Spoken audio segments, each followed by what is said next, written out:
Hello student, welcome to Aditya science concept. कैसे हैं dear? Hopefully कि आप अच्छे होंगे, स्वस्थ होंगे। डियर स्टूडेंट, इसके पहले वाले लेक्चर में हम लोगों ने एसिड के बारे में पढ़ा था। एसिड के क्या क्या जनरल प्रॉपर्टीज हैं, क्या क्या उसके केमिकल प्रॉपर्टीज हैं, इन सभी चीज़ों की विस्तृत रूप से चर्चा हम लोगों ने प्रीवियस लेक्चर में कर लिया है। होपफुली कि आपने वो लेक्चर अटेंड किया होगा। अगर आपने अटेंड नहीं किया है तो आपसे रिक्वेस्ट है कि आप सबसे पहले जाकर एसिड वाले लेक्चर को कंप्लीट करेंगे, क्योंकि आज का लेक्चर कहीं ना कहीं एसिड के लेक्चर से रिलेट करता हुआ आपको दिखाई देगा। अगर कोई भी बच्चा अगर एसिड जो टॉपिक है हमारा उसको बेहतर ढंग से अगर कंप्लीट कर लिया है तो आज का जो सेशन होगा हमारा वो पूरी तरीका से आपको समझ में आएंगे। बात समझ गए?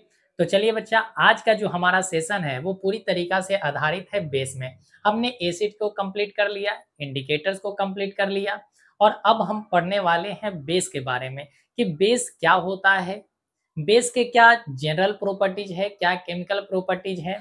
और आज ही के लेक्चर में हम लोग जानेंगे कि एसिड का इस्तेमाल हम लोग कहाँ पर करते हैं, बेस का इस्तेमाल कहाँ पर करते हैं, और ये सारे के सारे जो भी आपको पॉइंट बताए जाएंगे वो सभी के सभी आपके एग्जाम के पॉइंट ऑफ व्यू से महत्वपूर्ण होगा। तो चलिए बच्चे, आज का हम लेक्चर स्टार्ट करते हैं। आप अपना पेन पेपर लेकर तैयार हो जाइए और अपना नोट्स बच्चा खुद ही तैयार करेंगे, ठीक है? तो चलिए स्टार्ट करते हैं। सबसे पहले हम लोग समझेंगे कि बेस होता क्या है। सबसे पहले हम समझेंगे कि बेस होता क्या है। देखिए, जिस तरीका से हमने एसिड के जनरल प्रॉपर्टीज हमने पढ़ा था, तो हमने देखा था कि एसिड की पहचान हम कैसे कर रहे थे कि अगर कोई भी सब्सटेंस हमें खाने पर उसका स्वाद अगर खट्टे सा लग रहा है, सोर अगर उसका टेस्ट है, तो हम कहते हैं कि वो एसिड है। यानी किसी भी सब्सटेंस को अगर खाने से, पीने से अगर उसके स्वाद हमें खट्टे महसूस होते हैं, खट्टे जैसा उसका स्वाद लगता है, तो हम उसे कहते हैं कि वो एसिड है। जस्ट लाइक हम कह सकते हैं कि बेस में भी हम स्वाद के माध्यम से पता कर लेते हैं कि ये बेस है या एसिड है, या इसे सब्सटेंस में बेस भरा है या एसिड भर रहा है। बात समझ गए? तो बेस की पहचान होती है कि एक ऐसा कंपोनेंट है, अगर कोई ऐसा सब्सटेंस जिसको आपको चखने पर, जिसका आपको टेस्ट अगर कड़वा लगता हो, तो उसमें बेस है बच्चे। अगर किसी भी कंपोनेंट को, किसी भी सब्सटेंस को खाने पर अगर टेस्ट उसका आपको कड़वापन जैसा लगता है, कड़वा लगता है, तो हम उसे कहते हैं कि ये एक बेस का एग्जाम्पल है। यानी बिटर टेस्ट है तो वो क्या है? बेस है। जैसे अगर हम बात करते हैं कि आपने कभी कभी खीरा खाया होगा, आप कभी कभी खीरा खाते हैं तो खीरा खाने पर आपको कड़वा जैसा लगता है। कभी कभी खीरा खाते हैं तो वो कड़वा लगता है। कड़वा क्यों लगता है? क्योंकि उसमें बेस की मात्रा बढ़ जाती है। बेस की मात्रा बढ़ जाती है, इस वजह से कड़वा लगता है। आप करेला खाते हैं, आप करेला खाते हैं, करेला का स्वाद कैसा होता है? कड़वा होता है। तो करेले में भी बेस है बच्चे। इसी तरीका से अगर आप नीम को देखेंगे, नीम की पत्ती को अगर आप चबा कर देखेंगे, तो नीम की पत्ती भी आपको कड़वा लगेगा। आप नीम के जो काढ़ा होते हैं वो कड़वा जैसा आपको लगेगा। तो उसमें भी क्या भरा हुआ है? बेस भरा हुआ है। तो जो भी आपको स्वाद में कड़वापन लगता है, तो हम उसे कहते हैं कि ये एक भस्म है। क्या है? भस्म है। बेस को हम कहते हैं भस्म। बेस को हम भस्म के नाम से जानते हैं, ठीक है? भस्म के नाम से हम उसे जानते हैं।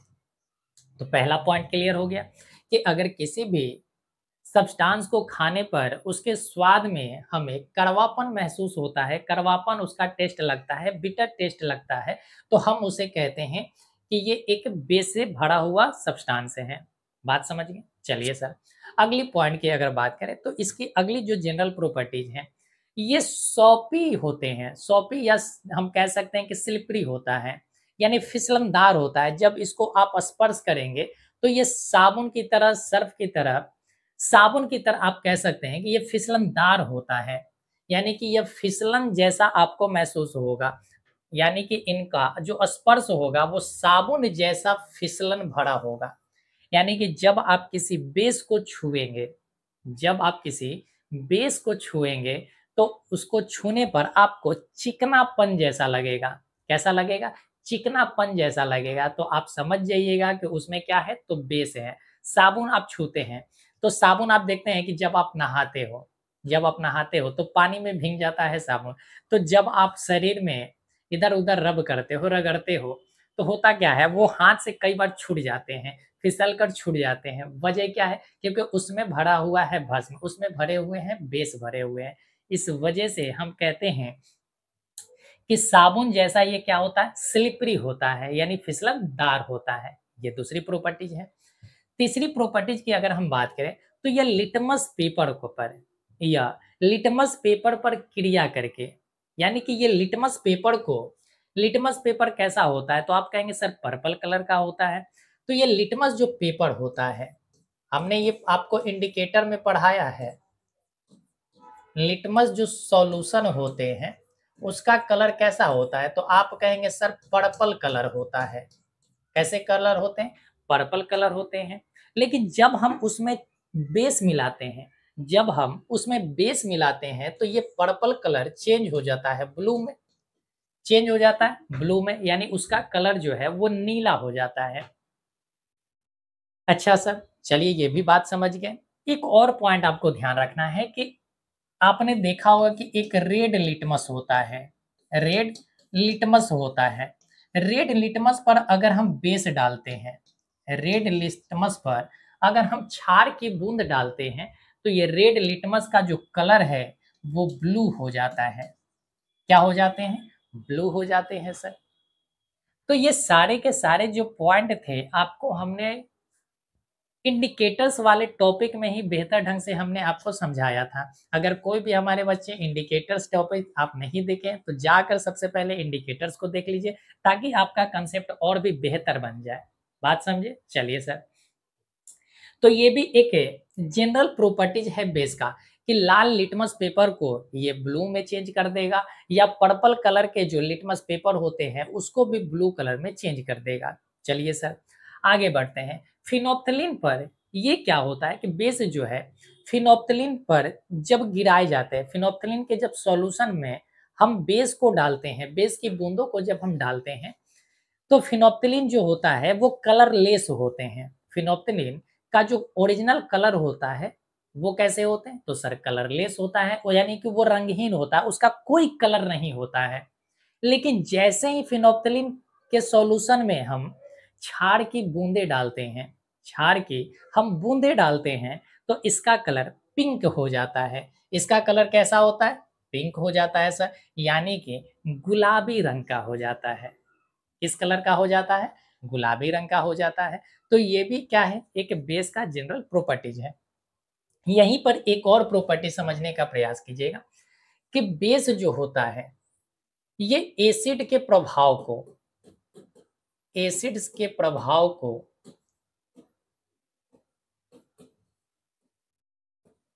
न्यूट्रलाइज कर देता है। न्यूट्रलाइज कहने का मतलब है कि उदासीन कर देता है। यानी कि जब हम एसिड और बेस को मिलाएंगे, तो एसिड का जो प्रभाव होता है वो बेस के कारण न्यूट्रलाइज हो जाता है। यानी कि एसिड बेस के प्रभाव को खत्म कर देगा और बेस जो होता है वो एसिड के प्रभाव को खत्म कर देगा। हमने क्या कहा कि एसिड के जो प्रभाव होते हैं, एसिड का किसी भी, अगर कोई भी मान लीजिए कि सॉल्यूशन है और उस सॉल्यूशन का जो नेचर है, अगर वो एसिडिक नेचर का है, किस नेचर का है? एसिडिक नेचर का अगर हमारे पास कोई सॉल्यूशन है, तो उसमें अगर हम बेसिक नेचर का कोई सॉल्यूशन मिला दें, हमने क्या कहा कि हमारे पास कोई एसिडिक नेचर का एक सॉल्यूशन है, एक विलयन है। उस सॉल्यूशन में यदि हम किसी बेसिक नेचर के सॉल्यूशन को मिक्स कर देंगे, तो एसिड के प्रभाव को बेसिक जो नेचर वाले सॉल्यूशन थे वो पूरी तरीका से न्यूट्रलाइज कर देगा, यानी उदासीन कर देगा। एसिड जो होगा वो बेस को न्यूट्रलाइज कर देगा और बेस जो होगा वो एसिड को न्यूट्रलाइज कर देगा। बात समझ गए? यानी अम्ल जो होगा वो भस्म के इफेक्ट को समाप्त कर देगा और भस्म जो होगा वो अम्ल के प्रभाव को नष्ट कर देगा। तो इसी को हम कहते हैं कि न्यूट्रलाइज कर दिया। तो ये बेस जो होता है वो एसिड के प्रभाव को क्या कर देता है, न्यूट्रलाइज कर देता है। चलिए सर अगली पॉइंट को समझते हैं। अगली पॉइंट जो है, जिस तरीका से हमने देखा था कि एसिड एक कोरेसिव नेचर का होता है, यानी कि एक संक्षारक प्रकृति का होता है, यानी वो नुकसान पहुंचाने वाला एक सॉल्यूशन होता है। इस वजह से हम उसको बहुत ही सतर्कता के माध्यम, सतर्कता से या किसी भी, या हम कह सकते हैं कि बिल्कुल ही सेफ्टी के साथ उसका हम इस्तेमाल करते हैं या लैब में उसका प्रैक्टिस करते हैं। उसी तरीका से बच्चा, जो बेस है वो भी एक कोरेसिव नेचर का सॉल्यूशन होता है। कोरेसिव नेचर कहने का मतलब है कि वो भी संक्षारक प्रकृति का एक विलयन होता है। विलयन भी हो सकता है, सॉलिड में भी हो सकता है, यानी कि लिक्विड और सॉलिड दोनों तरह से ये मौजूद होते हैं। यानी बेस भी जो होता है, बेस का भी जो नेचर होता है वो कोरोसिव नेचर का होता है, यानी संक्षारक प्रकृति का होता है। अगर इसे हम सावधानी से इसका इस्तेमाल अगर नहीं करते हैं, तो ये हमारे त्वचा पर जलन पैदा करेगा। ये हमारे त्वचा पर जलन पैदा करेगा, या अगर किसी कपड़े पर गिर जाए, तो कपड़े के कलर को भी बदल सकता है। कपड़े के कलर को चेंज कर देगा, या कपड़े को पूरी तरीक़ा से होल बना देगा, यानी छेद-छेद कर देगा कपड़े को। जैसे आपने देखा होगा कि जो कपड़े धोने वाले जो व्यक्ति होते हैं, वो क्या करते हैं कि उसमें बेस मिलाते हैं गंदगी को साफ करने के लिए। लेकिन जब उसमें अधिक बेस मिला देते हैं, यानी जब सोडियम कार्बोनेट को अधिक मात्रा में डाल देते हैं, ब्लीचिंग पाउडर को अधिक मात्रा में डाल देते हैं, तो कपड़े खराब हो जाते हैं। वजह क्या है? वजह यही है कि उसका इस्तेमाल सतर्कता के साथ नहीं किया गया है। तो जिस तरीका से हम एसिड का इस्तेमाल पूरी तरीका से सतर्कता के साथ करते हैं, तो उसी तरीका से हम कह सकते हैं कि बेस का भी जो इस्तेमाल करना चाहिए, वो पूरी तरीका से सतर्क होकर करना चाहिए। क्योंकि इसका भी नेचर क्या होता है, वो हानि पहुँचाने वाले नेचर में ही आते हैं, यानी एक संक्षारक प्रकृति का होता है। जैसे कह रहा है कि कुछ क्षार जैसे कि कास्टिक सोडा है, जिसे हम सोडियम हाइड्रोक्साइड के नाम से जानते हैं। सोडियम हाइड्रोक्साइड, इसका आप रासायनिक सूत्र याद रखिएगा, NaOH। NaOH। हालाँकि जब हमने केमिकल रिएक्शन आपको पढ़ाया था, तो केमिकल रिएक्शन वाले चैप्टर में इन सभी चीज़ों को हम अच्छे ढंग से याद भी करवाए थे। तो ध्यान रखिएगा कि कास्टिक सोडा का नाम क्या होता है? आप इसे कहते हैं सोडियम हाइड्रोक्साइड, और इसका जो केमिकल फ़ॉर्मूला होता है, वो होता है NaOH, यानी सोडियम हाइड्रोक्साइड। उसी तरीका से एक है कास्टिक पोटाश। कास्टिक पोटाश को हम कहते हैं पोटेशियम हाइड्रोक्साइड। पोटेशियम हाइड्रोक्साइड, जिसे हम KOH के नाम से जानते हैं। किस नाम से जानते हैं? KOH। इसका जो केमिकल फॉर्मूला होता है वो KOH होता है, पोटेशियम हाइड्रोक्साइड। ये सभी के सभी जो बेस है, ये कास्टिक सोडा क्या है, तो एक बेस है। कास्टिक सोडा क्या है? बेस है। यहाँ कास्टिक पोटाश जो है, ये भी एक बेस है। यानी कि ये दोनों के दोनों जो है एक भस्म है, एक क्षार है। क्या है? ये दोनों के दोनों एक भस्म है, एक क्षार है। जब इन दोनों का इस्तेमाल अगर सही ढंग से हम नहीं करेंगे, तो ये त्वचा पर जलन पैदा करेगा। क्या करेगा? त्वचा पर जलन पैदा करेगा। अगर कपड़े पर गिर गए, तो कपड़े को नष्ट कर देगा, कपड़े को खराब कर देगा। इस वजह से किसी भी क्षार को या किसी भी बेस को आप सावधानी से छुए, या उसका इस्तेमाल आप सावधानी पूर्वक करें। बात समझ गए? तो ये इसके सभी के सभी बेसिक है, या आप कह सकते हैं कि जनरल प्रॉपर्टीज है बेस का। क्या है? जनरल प्रॉपर्टीज है बेस का। आप स्क्रीनशॉट लेना चाहते हैं तो आप ले लीजिए बच्चे। चलिए आगे बढ़ते हैं। तो हमने क्या-क्या पढ़ा? हमने पढ़ा कि बेस जो होता है सो वो स्वाद में कड़वा होता है। दूसरा हमने प्रॉपर्टीज पढ़ा कि बेस जो होता है वो एसिड के प्रभाव को समाप्त करता है। तीसरा हमने पढ़ा कि बेस जो होता है वो साबुन की तरह फिसलनदार होता है, यानी ये स्लिपरी नेचर का होता है। हमने फोर्थ पॉइंट पढ़ा कि जो लिटमस पेपर है, इसको लिटमस सॉल्यूशन को, यानी जो लिटमस सॉल्यूशन अगर पर्पल कलर का है, तो बेस डालेंगे तो उसका कलर ब्लू हो जाएगा, और रेड लिटमस पेपर को ये ब्लू में चेंज कर देगा उसके कलर को। फिनोप्थलीन का कलर जो है ये गुलाबी बना देगा, और ये कैसे होते हैं, संक्षारक प्रकृति के होते हैं। चलिए सर आगे बढ़ते हैं। जब हम बात करते हैं बेस का, तो बेस का मतलब ही होता है भस्म। बेस का मतलब होता है भस्म। बेस जो होता है वो पानी में घुलनशील भी हो सकता है और पानी में अघुलनशील भी हो सकता है, यानी भस्म दो तरह से हो सकते हैं। एक होगा कि वाटर सोलुबल होगा। वाटर सोलुबल कहने का मतलब है कि जो पानी में घुलनशील हो, क्या हो, पानी में घुलनशील हो,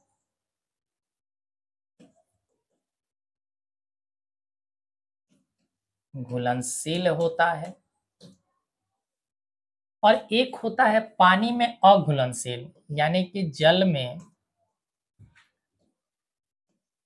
अघुलनशील होता है। जल में अघुलनशील कहने का मतलब क्या है कि ये जल में नहीं घुलता है, ये जल में नहीं घुलता है सर। जो पानी में घुल गया, जो बेस, जो भस्म पानी में घुल गया, तो घुले हुए पानी में वो एक विलयन के रूप में हो गया। यानी कि जो बेस वाटर सोलुबल होता है, यानी कि भस्म का, हम कह सकते हैं कि जो भस्म का जलीय विलयन है, भस्म का जो जलीय विलयन है, जलीय विलयन, इस जलीय विलयन को हम लोग क्षार के नाम से जानते हैं। किस नाम से जानते हैं, क्षार के नाम से, यानी कि अल्कली के नाम से जानते हैं। किस नाम से जानते हैं, अल्कली के नाम से जानते हैं, ये जिसे हम क्षार कहते हैं। तो हमेशा ध्यान रखिएगा कि जब भस्म को हम जल में घोल देंगे, जब भस्म को जल में घोल देंगे, तो उसका नाम पड़ जाता है क्षार। क्या नाम पड़ जाता है सर, क्षार पड़ जाता है, यानी अल्कली नाम इसका हो जाता है। जैसे आप चूना है, तो चूना अगर सॉलिड फॉर्म में है तो उसे हम भस्म कहेंगे, लेकिन जब चूना को हम पानी में घोल देंगे और पानी में जब घुल गया, तो हम इसे कह देंगे कि ये एक क्षार है, यानी अल्कली है सर। तो क्या आपको क्लियर हो गया कि भस्म और क्षार में क्या अंतर होते हैं? भस्म और क्षार में क्या अंतर होते हैं? भस्म से ही क्षार बना है, भस्म से ही क्या है, क्षार है। तो यहां से हम कह सकते हैं कि जितने सारे क्षार होंगे, सभी जो क्षार होंगे वो भस्म कहलाएंगे। सभी क्षार क्या कहलाएंगे, भस्म कहलाएंगे। लेकिन बच्चे, सभी भस्म क्षार नहीं कहलाएंगे, सभी भस्म क्षार नहीं कहलाएंगे। इसका क्या मतलब है, देखो, जैसे हमने ये क्षार लिया, हमने ये क्षार लिया है और ये हमने भस्म लिया है, तो देखो क्षार जो है वो भस्म के अंदर में है, क्षार जो है वो भस्म के अंदर में है। तो हम कह सकते हैं कि सभी क्षार जो है वो भस्म है, सभी क्षार क्या है, भस्म है। लेकिन भस्म जो है वो क्षार नहीं है, सभी भस्म क्षार नहीं है। लेकिन हम कह सकते हैं कि कुछ भस्म जो होंगे वो क्षार कहलाएंगे, कुछ भस्म जो होंगे क्षार कहलाएंगे, लेकिन सभी नहीं कहलाएंगे। देखिए सर, तो कह रहा है कि वे भस्म जो जल में घुलनशील होते हैं और जलीय विलयन में हाइड्रा ऑक्साइड आयन देते हैं। क्या देते हैं, हाइड्रा ऑक्साइड आयन देते हैं, तो उसे हम क्षार कहते हैं। क्या कहते हैं, क्षार कहते हैं। तो इतनी बात पहले ध्यान रखिए, इसको अभी भूल जाइए कि हाइड्रा ऑक्साइड आयन देता है। पहले तो आपको ध्यान रखना है कि अगर जल में घुल गया तो वो क्या कहलाया, क्षार कहलाया। इस प्रकार सभी क्षार भस्म होते हैं। इस वाले लाइन को ध्यान रखिएगा कि सभी क्षार जो है वो क्या है, भस्म होते हैं, लेकिन सभी भस्म क्षार नहीं होते हैं। यही तो हमने यहाँ कॉर्नर पर आपको समझाया कि सभी क्षार जो है बच्चे वो भस्म हैं, सभी क्षार भस्म है, लेकिन सभी भस्म जो है वो क्षार बिल नहीं है, क्षार नहीं है। तो ये बात क्लियर हो गई। अब सर आपको मन में ख्याल आ रहा होगा कि सर अगर इसके एग्जाम्पल दे देते तो हमारे लिए और बेहतर होता। देखो बच्चे, जैसे आपने नाम सुना होगा सोडियम हाइड्रा ऑक्साइड का, आप नाम सुने होंगे सोडियम हाइड्रा ऑक्साइड का। आज यहाँ पर लिख देते हैं सोडियम हाइड्रा ऑक्साइड, यानी कि NaOH, NaOH sodium hydra oxide, ये हमारा वाटर सोलुबल एक बेस है। इसी तरीका से हमारा होता है पोटेशियम हाइड्रा ऑक्साइड, KOH, ये भी हमारा वाटर सॉल्युबल है।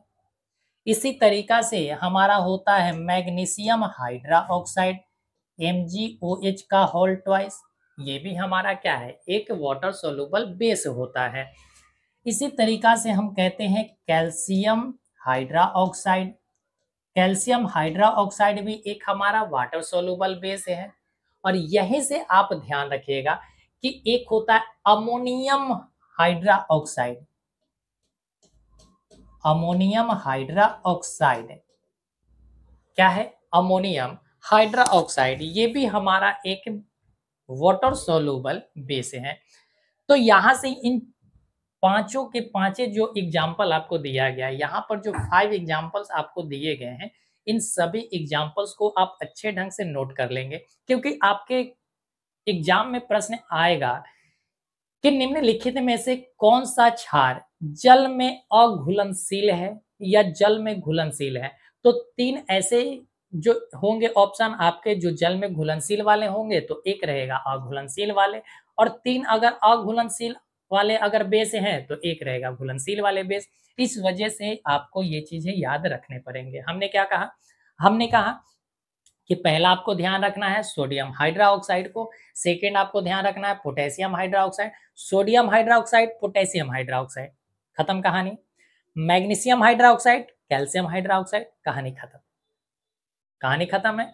हमने क्या कहा, sodium hydra oxide, potassium hydra oxide, हमने क्या कहा, मैग्नीशियम हाइड्रा ऑक्साइड, और हमने कहा कैल्शियम हाइड्रा ऑक्साइड, और एक आपको ध्यान रखना है अमोनियम हाइड्रा ऑक्साइड। क्या है, अमोनियम हाइड्रो ऑक्साइड। बात समझ गए, चलिए सर। अब बचे हुए जो भी हैं, बचे हुए जो अधिकांश बेस होंगे वो वाटर इनसॉल्युबल होंगे, यानी कि वो पानी में अघुलनशील होगा। अगर बेस की संख्या अगर मान लेते हैं कि 100 है, बेस की संख्या अगर 100 है बच्चा, तो ध्यान रखना कि 90 जो होगा वो वाटर इनसॉल्युबल होगा, वाटर इनसॉल्युबल होगा। अगर आपके पास अगर हम दे दें 100 तरह के अगर आपको बेस हम दे दें, तो उसमें से लगभग 90 जो हमारा भस्म होगा वो जल में अघुलनशील होगा, और 10 जो होंगे वो जल में घुलनशील होंगे। तो यहां से ध्यान रखना है आपको इन पांचों एग्जाम्पल को। क्लियर है, चलिए सर। वाटर इनसॉल्युबल में क्या हो सकता है, तो ध्यान रखिएगा इसके एग्जाम्पल को, जैसे कॉपर ऑक्साइड, कॉपर ऑक्साइड, ये कॉपर ऑक्साइड जो है एक बेस है। कॉपर ऑक्साइड क्या है, एक बेस है। आगे चल के हम बताएंगे कि धातु के जो ऑक्साइड होते हैं वो क्षारीय नेचर का होता है। आगे चल के ये एग्जाम्पल भी हम आपको समझाएंगे कि जो भी धातु के ऑक्साइड हैं, जो भी धातु के ऑक्साइड हैं वो क्षारीय नेचर का होता है। आगे हम बताएंगे, फिलहाल के लिए समझे कि जो कॉपर के ऑक्साइड है, जो कॉपर के ऑक्साइड है वो वाटर इनसॉल्युबल है। क्या है, वाटर इनसॉल्युबल है सर। आगे बढ़ जाए, इसी तरीका से आपको ध्यान रखना है कि जो फेरस का हाइड्रा ऑक्साइड होता है, जो फेरस का हाइड्रा ऑक्साइड होता है ये भी आपका वाटर इनसॉल्युबल बेस है, यानी कि ये भी पानी में घुलता नहीं है। इसी तरीका से आप ध्यान रखेंगे कि जो एल्युमिनियम हाइड्रा ऑक्साइड है, जो एल्युमिनियम हाइड्रा ऑक्साइड है ये भी पानी में अघुलनशील भस्म है, पानी में अघुलनशील भस्म है। इसी तरीका से कॉपर हाइड्रा ऑक्साइड को भी ध्यान रखेंगे कि कॉपर हाइड्रा ऑक्साइड भी, ये भी क्या है, पानी में अघुलनशील होता है, पानी में अघुलनशील होता है। और अगर एग्जाम्पल की बात कर ले तो आप जिंक हाइड्रा ऑक्साइड याद रख सकते हैं, जिंक हाइड्रा ऑक्साइड, ये भी पानी में अघुलनशील एक बेस है। तो यहां से भी 5 हमने लिखा, यहां भी 5 लिखा है, और इन्हीं में आपके सारे के सारे प्रश्न क्लियर हो जाएंगे।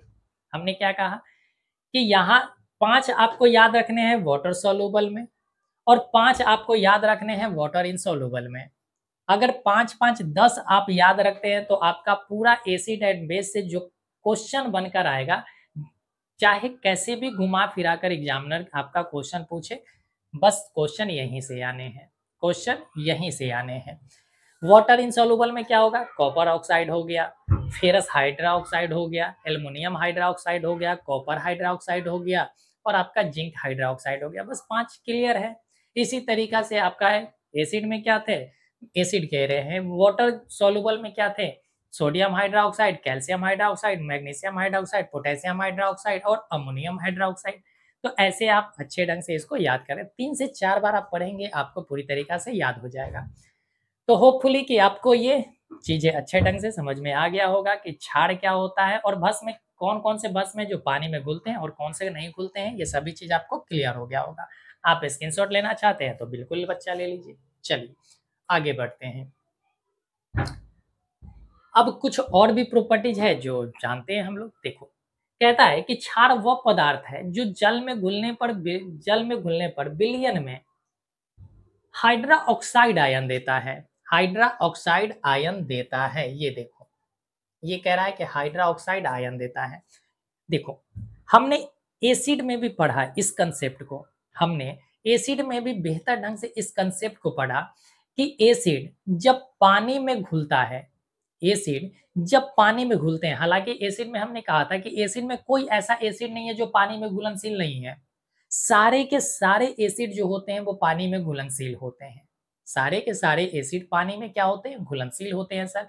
इस वजह से सभी जो एसिड हैं वो हाइड्रोजन आयन उत्पन्न करते हैं। क्या उत्पन्न करते हैं, हाइड्रोजन आयन उत्पन्न करते हैं। यानी कि जब हम एसिड को एक जल में डालेंगे तो उसका जो जलीय विलयन होगा, उस जलीय विलयन में ये जो अम्ल होगा वो टूट कर हाइड्रोजन आयन देगा, हाइड्रोजन आयन देगा। जैसे आ जाओ यहाँ पर एग्जांपल समझो। देखो, जैसे मान लेते हैं कि ये एक बीकर है और ये भी एक बीकर है।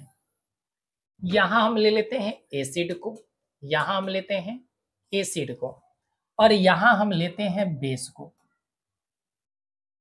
यहाँ हम लेते हैं बेस को।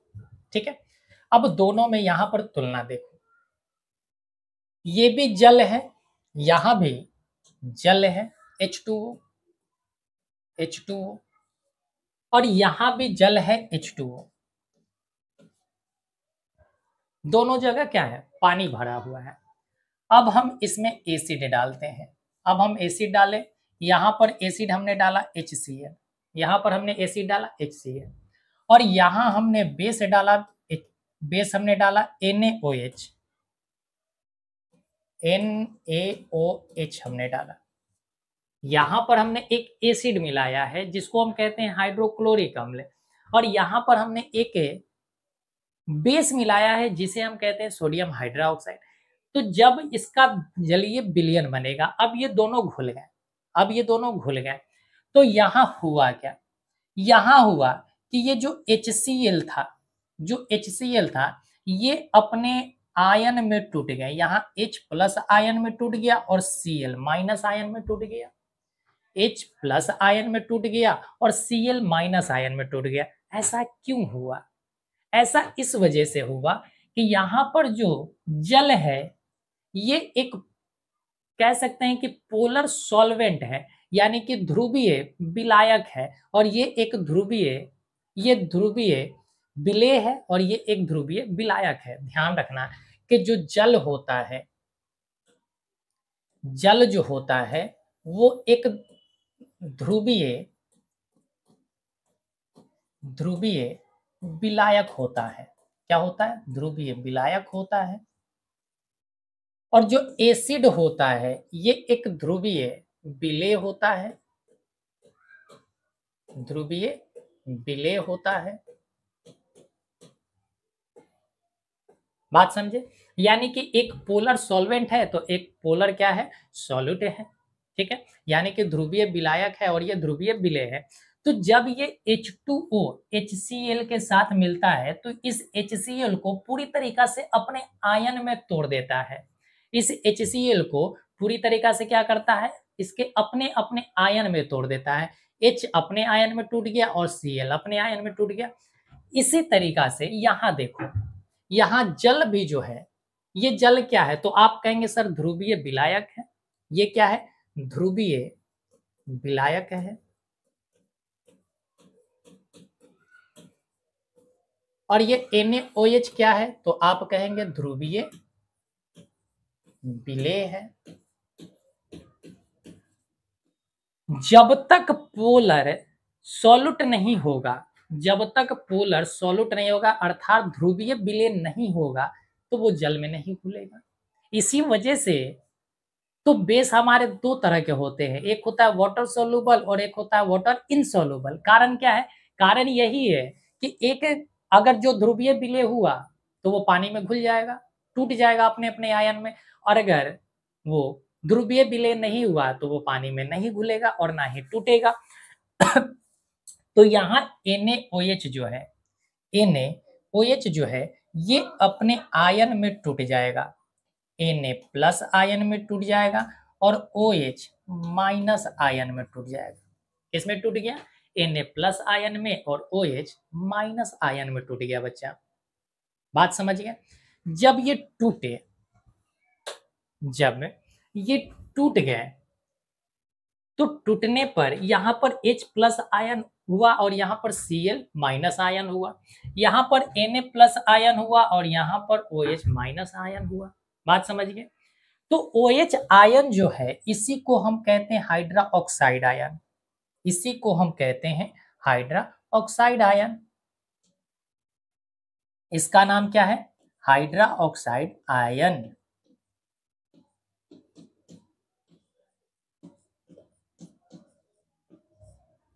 हाइड्रा ऑक्साइड आयन इसी को कहते हैं, ठीक है। और इसको हम नाम देते हैं हाइड्रोजन आयन,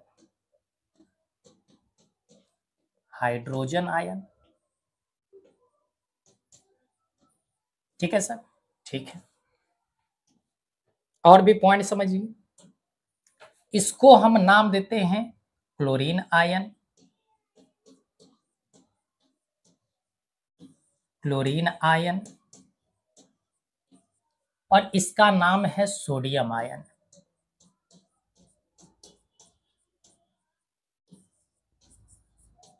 इसका नाम है सोडियम आयन।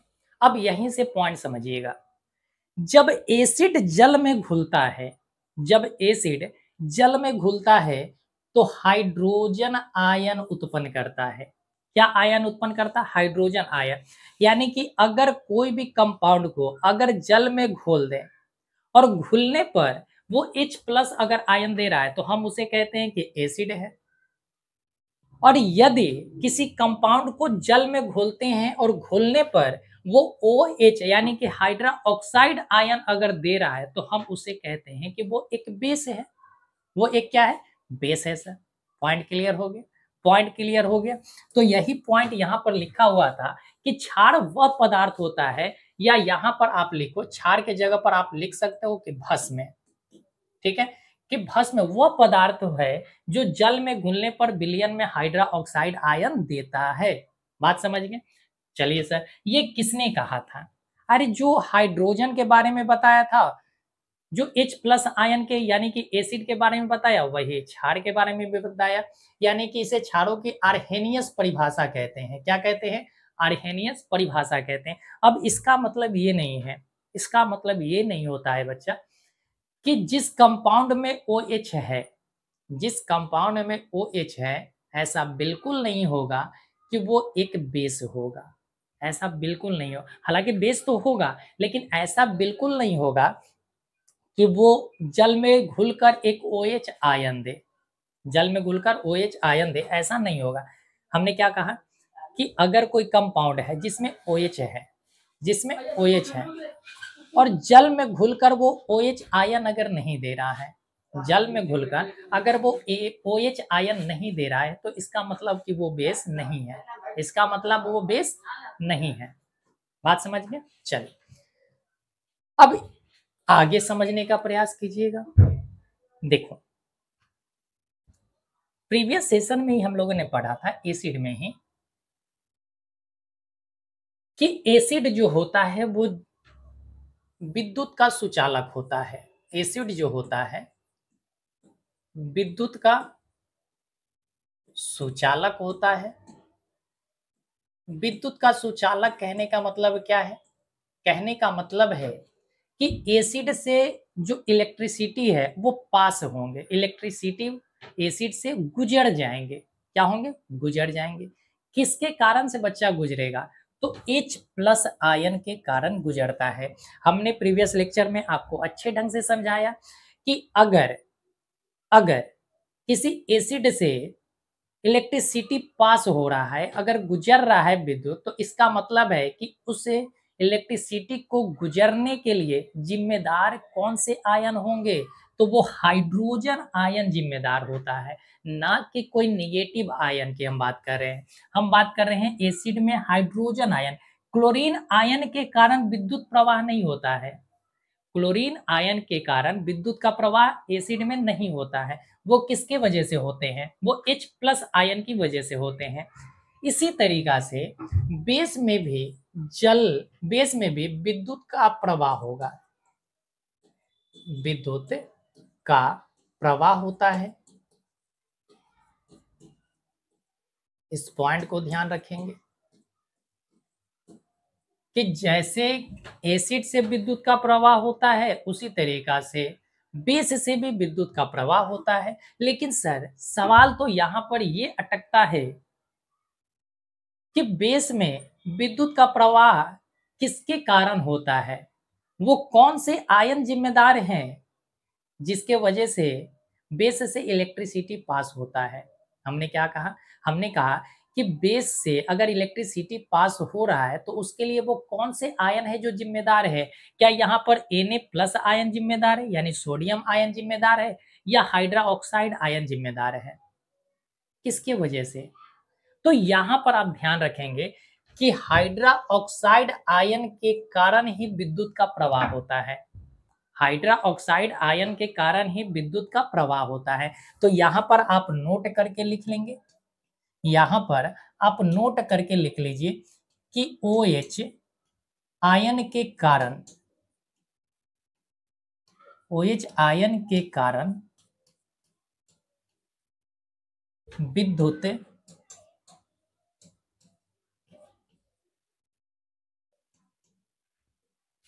बेसेस से होकर गुजरता है। क्या ये बात क्लियर है? क्या ये बात क्लियर है बच्चे? होपफुली कि आपको ये चीजें समझ में आ गए होंगे कि OH आयन के कारण ही बेस से विद्युत प्रवाह होता है और H प्लस आयन के कारण ही एसिड से जल का विद्युत का प्रवाह होता है। आगे बढ़ जाए। चलो, तो आगे बढ़ते हैं। आप स्क्रीनशॉट लेना चाहते हैं तो ले लीजिए। चल, इसके बारे में बताने वाले वैज्ञानिक कौन थे? अरहेनियस थे। और कब बताया था इन्होंने? 1884 ईस्वी में इन्होंने बताया था। कह रहा है कि जिस प्रकार अम्लों के गुण H प्लस आयन, अम्लों के गुण H प्लस आयनों के कारण होते हैं जो वे जलीय विलयन में देते हैं, उसी प्रकार क्षारों के गुण हाइड्रा ऑक्साइड आयनों के कारण, हाइड्रा ऑक्साइड आयनों के कारण होते हैं जो वे जलीय विलयन में देते हैं। तो जो हमने इस स्लाइड में आपको बताया है वही चीज पीछे वाले स्लाइड में लिखे हुए हैं बच्चे। आगे बढ़ जाए। चलिए आगे बढ़ते हैं। अब कहता है कि इसके अलावे, इस वाले पॉइंट को समझने का प्रयास कीजिएगा। कहता है कि इसके अलावे विलयन में जिस प्रकार हाइड्रोजन आयन को H प्लस द्वारा, H प्लस एक्वस द्वारा, देखो अगर H प्लस दे रहा है तो यहाँ पर समझो, यहाँ पर जो H प्लस है तो यहाँ पर हम ब्रैकेट में एक्वस लिखेंगे। क्या लिखेंगे? ब्रैकेट में एक्वस लिखेंगे। यहाँ भी क्लोरीन है तो यहाँ भी क्या लिखेंगे सर? एक्वस लिखेंगे। यानी कि AQ का मतलब क्या हुआ? जलीय विलयन है, एक्वस है। ठीक है, यहाँ भी हम क्या लिखेंगे? एक्वस लिखेंगे और यहाँ भी हम एक्वस लिखेंगे। ये जलीय विलयन में ही हो सकता है, ऐसे नहीं हो सकता है। ऐसे बिल्कुल नहीं होगा कि आप जैसे आप नींबू लाओ, ठीक है, नींबू निचोड़ दो तो उसमें पानी है नहीं, उसमें केवल क्या है? एसिड है। तो जब उससे इलेक्ट्रिसिटी प्रोवाइड करेंगे तो शायद ना हो, शायद ना हो, आप देख लीजिएगा। ठीक है, उसी तरीका से क्षार आप लाइए, क्षार को ऐसे रखिए, उससे इलेक्ट्रिसिटी प्रोवाइड कीजिए, नहीं होगा। जब ये जल में घुलेंगे तभी इलेक्ट्रिसिटी का प्रवाह होगा सर। तो कहता है इसके अलावा विलयन में जिस प्रकार हाइड्रोजन आयनों को H+ एक्वस द्वारा दर्शाया जाता है, उसी प्रकार हाइड्रोक्साइड आयनों को OH- एक्वस द्वारा दर्शाया जाता है। ध्यान दें कि यौगिक C2H2OH जिसे हम एथिल एल्कोहल के नाम से जानते हैं, इस पॉइंट को ध्यान रखेंगे। यहाँ पर क्या कह रहा है कि ऐसा ही एक यौगिक है C2H2OH जिसे हम एथिल एल्कोहल के नाम से जानते हैं। इसमें भी OH है, इसमें भी क्या है बच्चा, OH है। जिस तरीका से आपने देखा था ग्लूकोज में C6H12O6 था, ठीक है। और एसिड का परिभाषा कहता है, एसिड की परिभाषा है कि जितने सारे एसिड होंगे उसमें हाइड्रोजन होगा सर, उसमें हाइड्रोजन होगा ही होगा, हाइड्रोजन होगा, बिल्कुल होगा। चलिए सर, लेकिन केवल हाइड्रोजन होने से वो एसिड नहीं कहलाएगा, केवल हाइड्रोजन के होने से वो एसिड नहीं कहलाता। यही तो आर्हेनियस ने बताया था, यही कंसेप्ट को आर्हेनियस ने क्लियर किया था कि केवल हाइड्रोजन के एटम्स होने से वो एसिड नहीं कहलाएगा। ये जब जल में घुलकर अगर H+ आयन दिया तब जाकर ये एसिड कहलाएगा, अन्यथा ये एसिड नहीं कहलाएगा। तो ये जो ग्लूकोज था, ग्लूकोज में आप देखो कि 12 एटम है, 12 एटम से है हाइड्रोजन के, लेकिन ये जल में घुलकर H+ आयन नहीं देता है, ये H+ आयन नहीं देता, इस वजह से ये एसिड नहीं है। उसी के तरह अगर देखा जाए तो आर्हेनियस ने कहा था कि जितने सारे बेस हैं, जितने सारे बेस होंगे उनमें OH होगा। क्या होगा, हाइड्रा ऑक्साइड होगा। क्या होगा, हाइड्रा ऑक्साइड होगा। लेकिन हाइड्रा ऑक्साइड होने के कारण ही वो बेस नहीं कहलाएगा, हाइड्रा ऑक्साइड होने के कारण ही वो बेस नहीं कहलाएगा। जब इसका जलीय विलयन, यानी कि अगर किसी कंपाउंड में OH है तो इसका मतलब ये नहीं मान लेना है कि वो सर एक बेस होगा। वो जब जल में घुलकर OH आयन देगा तब समझेंगे कि वो बेस है। तो ये कह रहा है कि जो एथिल अल्कोहल है यानी C2H2OH, ये इसमें क्या है, तो आप कहेंगे OH है सर। तो क्या ये एक बेस होगा? नहीं सर, बेस नहीं है।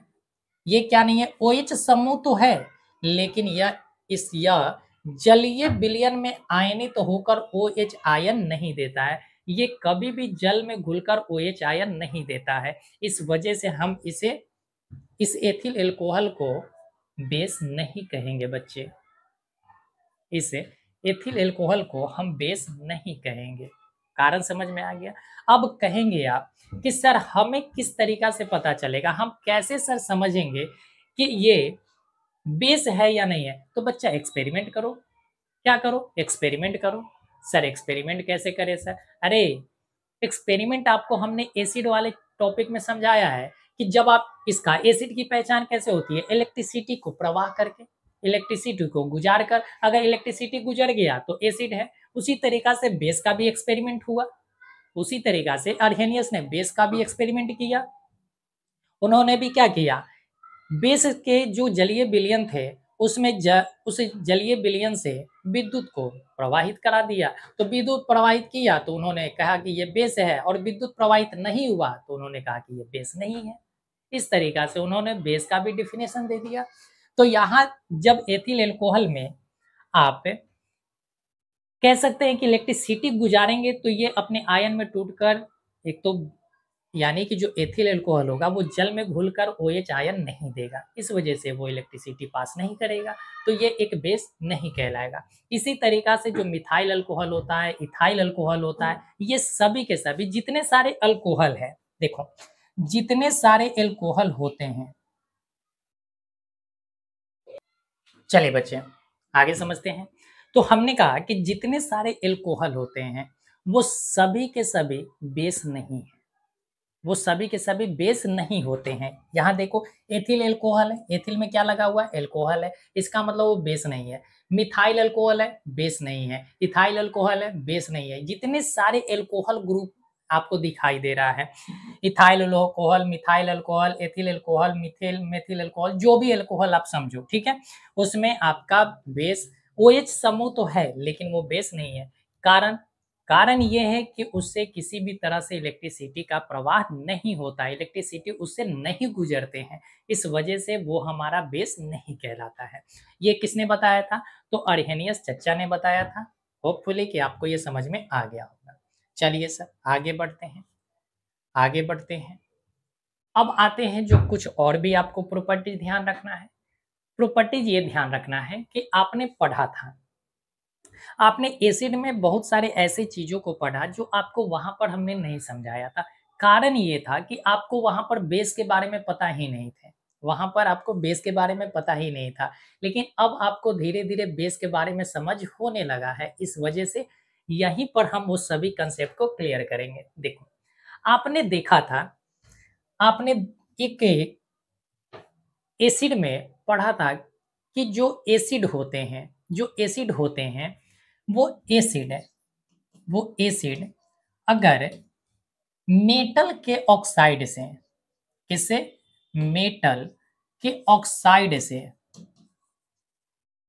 रिएक्शन करके, मेटल के ऑक्साइड से रिएक्शन करते हैं। क्या करते हैं? रिएक्शन करते हैं। जैसे सर, अगर जिंक है, जैसे जिंक ऑक्साइड को ले लेते हैं। अच्छा, यहाँ पर मेटल के जगह पर ही हम ले लेते हैं एसिड, अगर हम ले लेते हैं H2SO4, H2SO4 ले लेते हैं, ठीक है सर? तो जैसे ही हमने H2SO4 को मेटल ऑक्साइड के साथ, यानी ZnO के साथ हमने मिक्स कराया, ZnO के साथ हमने मिक्स कराया, तो यहाँ पर रिएक्शन होता है। यहाँ पर क्या होते? रिएक्शन होते हैं सर, ठीक है? और रिएक्शन होकर आप देखते हैं कि यहाँ पर बनता है ZnSO4, ZnSO4, और साथ ही साथ बन जाता है बच्चा हमारा जल। क्या बन जाता है? जल बन जाता है, यानी H2O बन जाता है। ये आपने पढ़ा था। तो आपको हमने अभी कुछ देर पहले समझाया, आपको हमने कुछ देर पहले समझाया। क्या समझाया सर? हमने समझाया कि जो एसिड होता, जो बेस होता है, वो बेस हमारे एसिड के प्रभाव को खत्म करता है, एसिड के प्रभाव को खत्म करता है सर। तो यहाँ पर देखो, यहाँ पर समझो, ये एसिड जो है मेटल के ऑक्साइड से रिएक्शन कर रहा है, तो ये मेटल के जो ऑक्साइड होते हैं वो बच्चा एक बेस होता है। वो क्या होता है? एक बेस होता है। यानी कि acid base and salt chapter में हम लोग एसिड और बेस के ही रिएक्शन को मूल्यतः पढ़ते हैं। हम लोग क्या पढ़ते हैं? एसिड का रिएक्शन बेस से करा दो, बेस का रिएक्शन एसिड से करा दो, यही पूरा घुमा फिरा कर पूरा चैप्टर चलते रहता है, और इस तरीका से पूरा कंसेप्ट पर कंसेप्ट बना हुआ है। बात समझे या नहीं समझे? तो देखो, यही चीज हम समझाना चाह रहे हैं कि सभी धातु के जो हाइड्रा ऑक्साइड होते हैं, अच्छा यहाँ पर आ जाओ पहले, जो धातु के ऑक्साइड होते हैं, जो धातु के ऑक्साइड होते हैं वो क्या होते हैं सर? क्षार होते हैं। क्या होते हैं? क्षार होते हैं। जैसे सर एग्जाम्पल रखो, एग्जाम्पल रखो, जिंक के ऑक्साइड हो गया, जिंक के ऑक्साइड हो गया। जिंक क्या है? धातु है। वो क्या है? ऑक्साइड हो गया ग्रुप, जिंक ऑक्साइड। इसी तरीका से कॉपर का ऑक्साइड हो गया, इसी तरीका से फेरस का ऑक्साइड हो गया, फेरस का ऑक्साइड हो गया। बात समझे या नहीं समझे? इसी तरीका से हमारा फेरस का ऑक्साइड हो गया। तो ये सभी के सभी जो हमारे एग्जाम्पल हैं, ये सभी के सभी जो हमारे एग्जाम्पल हैं वो किसका है?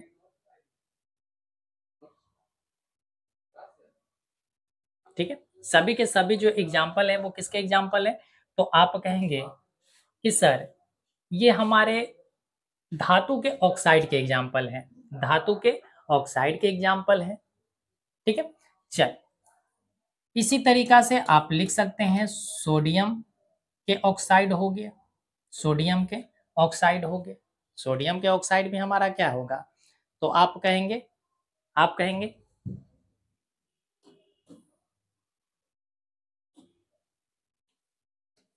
सोडियम के जो ऑक्साइड होंगे ये भी हमारा क्या कहलाएगा? तो आप कहेंगे कि ये भी हमारा एक क्षार कहलाएगा, ये भी हमारा एक क्षार कहलाएगा।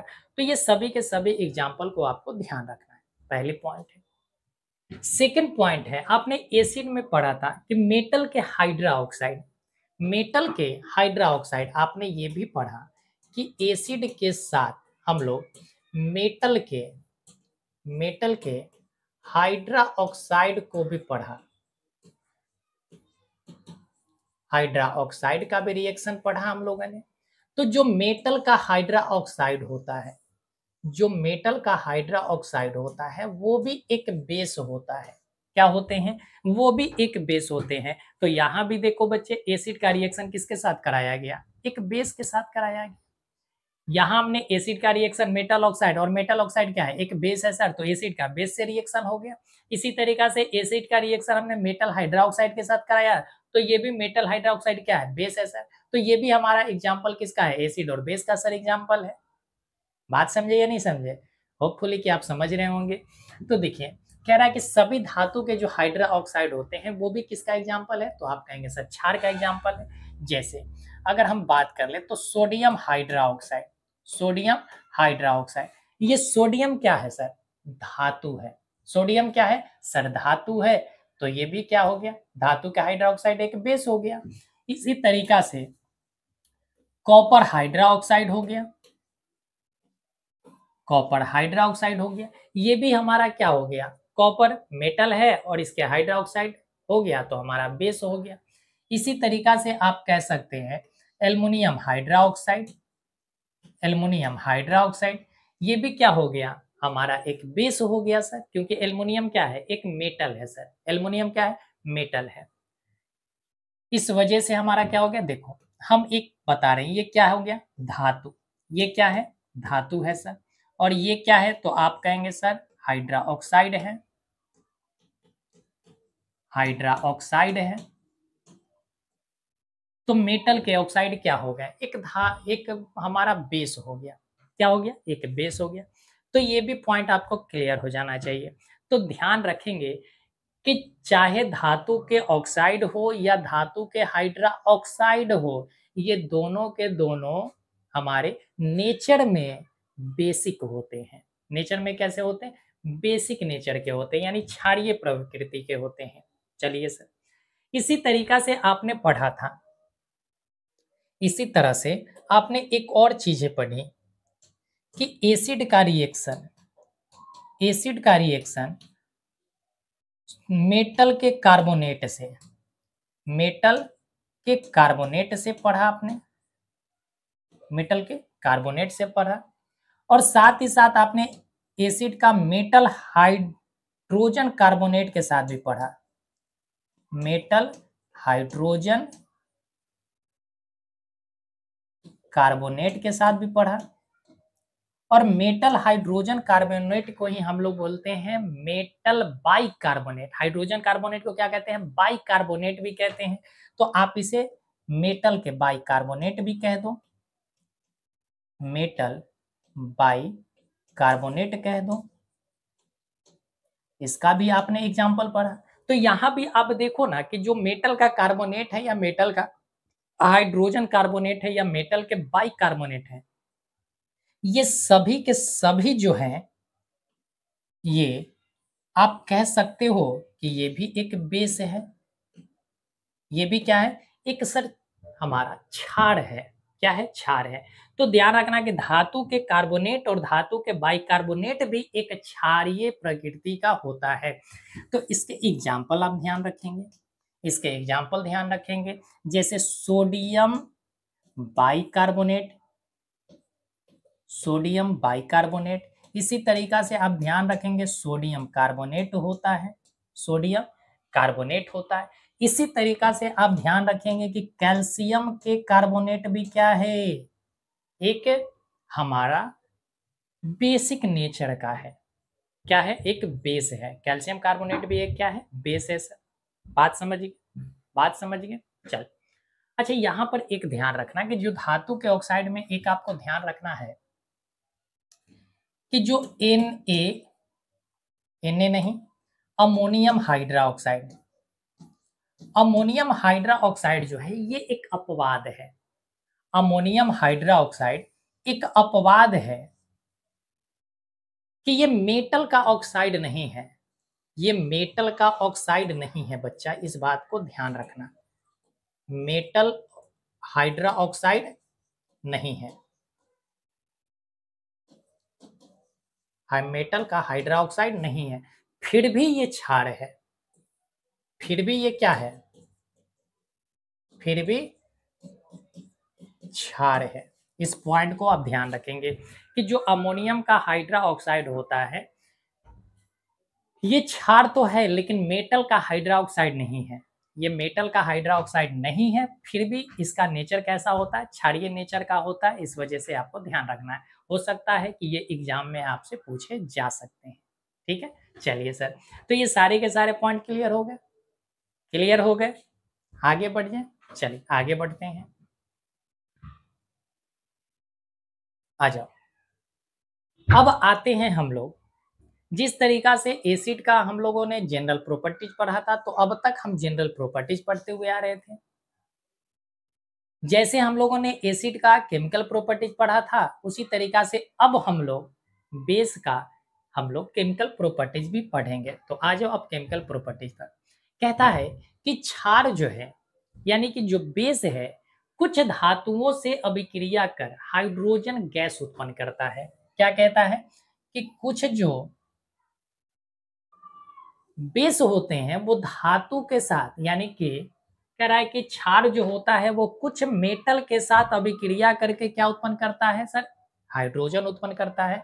यहीं से आप रिलेट करते हुए चलना। आपने पढ़ा, आपने पिछले लेक्चर में एसिड में पढ़ा कि जो एसिड होता है, जो एसिड होता है वो मेटल के साथ रिएक्शन करके हाइड्रोजन गैस इवॉल्व करता है। जिस तरीका से एसिड जो है वो मेटल के साथ रिएक्शन करके हाइड्रोजन गैस उत्पन्न करता है, उसी तरीका से बेस भी हमारा मेटल के साथ रिएक्शन करके बच्चा ये भी हाइड्रोजन गैस बनाएगा। क्या बनाएगा? हाइड्रोजन गैस बनाएगा। तो ये देखो ना, दोनों के कंसेप्ट क्या है? सेम ही तो है। दोनों के दोनों का क्या है? कंसेप्ट समान ही है।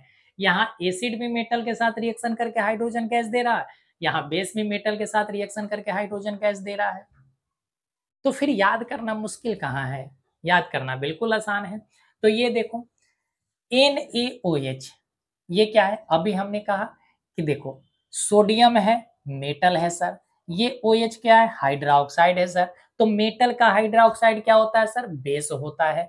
तो ये एक बेस हो गया, ये एक क्या हो गया? बेस हो गया सर। बात समझ गए? जी सर समझ गए। ये क्या है? जिंक है।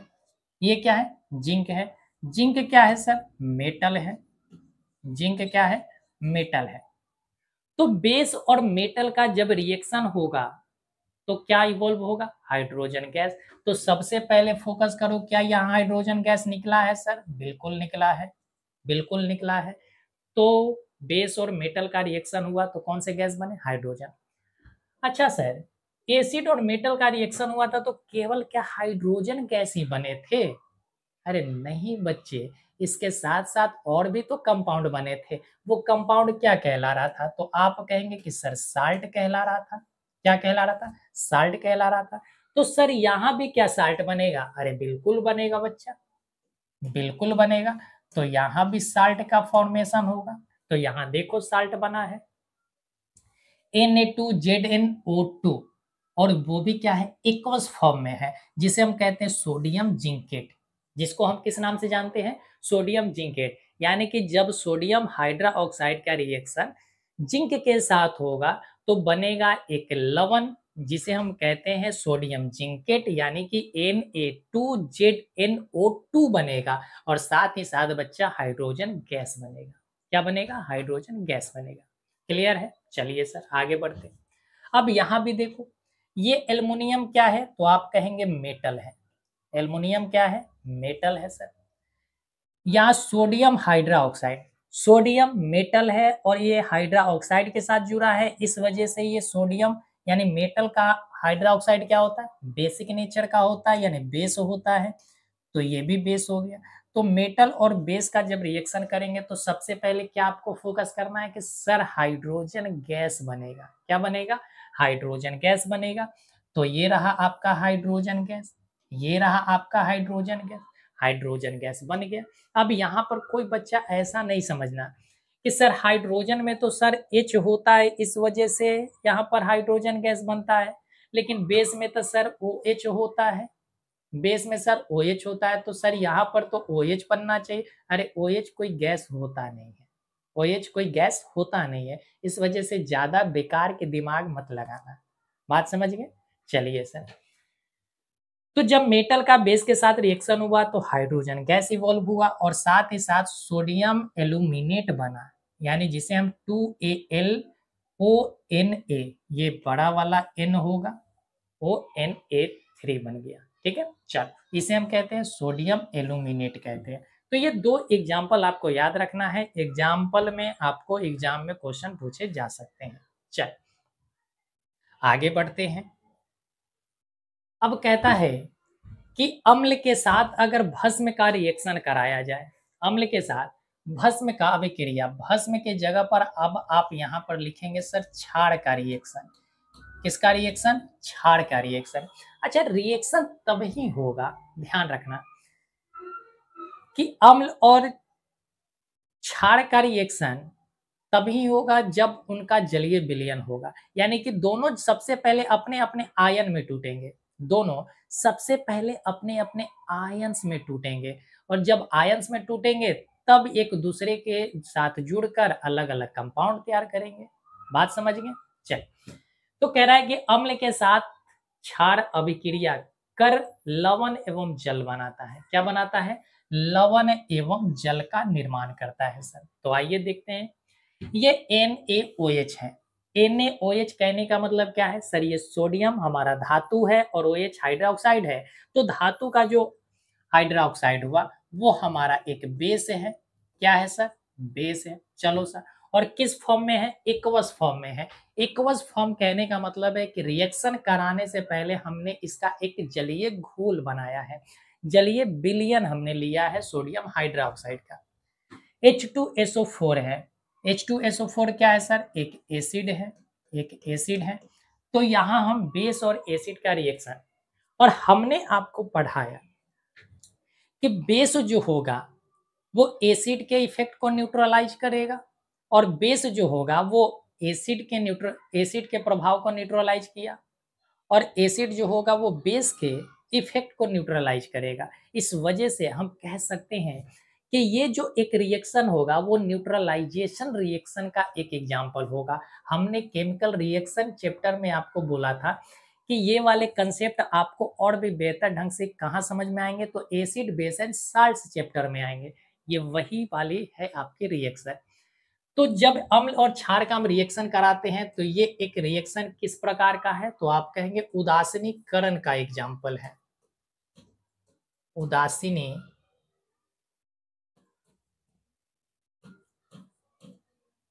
अभिक्रिया का एग्जाम्पल है।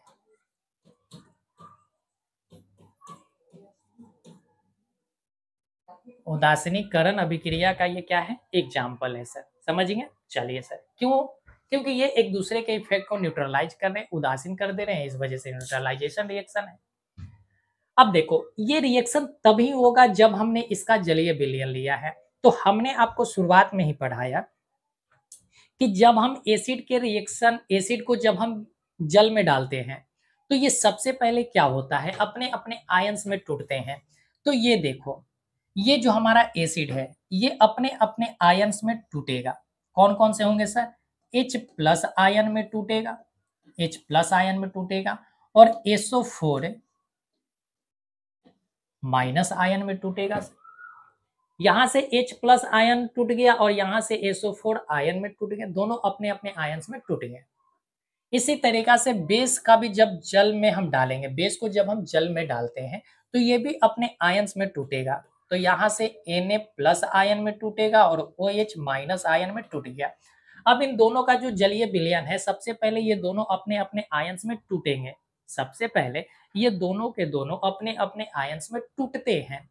अब टूटकर जो अपोजिट चार्ज होता है, आपको पता है कि जो अपोजिट चार्ज वाले सब्सटेंस होते हैं वो एक दूसरे को अट्रैक्ट करते हैं, एक दूसरे को अट्रैक्ट करते हैं। लेकिन जो सेम चार्जेज होते हैं वो एक दूसरे को रिपेल करते हैं। कहने का मतलब है कि वो एक दूसरे को प्रतिकर्षित करते हैं। बात समझ गए? तो देखो, यहाँ पर जो सोडियम है और यहाँ पर हाइड्रोजन था, तो सोडियम हाइड्रोजन से कहेगा कि भाई हम तुमसे ज़्यादा रिएक्टिविटी के जो रिएक्टिविटी का जो श्रेणी है उसमें हम सबसे पहले आते हैं, यानी तुमसे पहले आते हैं, अर्थात तुमसे ज़्यादा पावरफुल है हम। सोडियम कहेगा हाइड्रोजन से कि हम तुमसे ज़्यादा पावरफुल है, इस वजह से तुमको यहाँ से जाना पड़ेगा, यानी कि सल्फेट के साथ दोस्ती हम करेंगे, सल्फेट के साथ दोस्ती हम करेंगे। तो यहाँ पर जो सोडियम आयन है, यहाँ पर जो सोडियम आयन है, ये सोडियम आयन सल्फेट आयन के साथ मिलकर, किसके साथ? सल्फेट आयन के साथ मिलकर बनाएगा सोडियम सल्फेट। क्या बना देगा? सोडियम सल्फेट बना देगा, यानी कि Na2SO4 बनाया। ये क्या है? सोडियम सल्फेट है, जो एक साल्ट है सर, जो एक साल्ट है। बात समझ गए? चलिए सर आगे बढ़ते हैं। इसी तरीका से अब यहाँ पर OH है और यहाँ पर H2 है, तो अब यहाँ पर हाइड्रोजन गैस मत बना देना बच्चे। यहाँ पर कह रहा है कि लवण के साथ साथ जल का निर्माण होता है, तो ये जो OH माइनस आयन है और जो H प्लस आयन है, ये दोनों आपस में जुड़ेंगे और जुड़कर हाइड्रोजन देखो 2 हो गया, तो हाइड्रोजन 2 हो गया, H2 और O है तो H2O हो गया, यानी कि ये जल बन गया। क्या बन गया? जल बन गया सर, यानी वाटर बन गया। क्या ये एग्जाम्पल आपके दिमाग के हर कोने में बैठ गए या नहीं बैठ गए?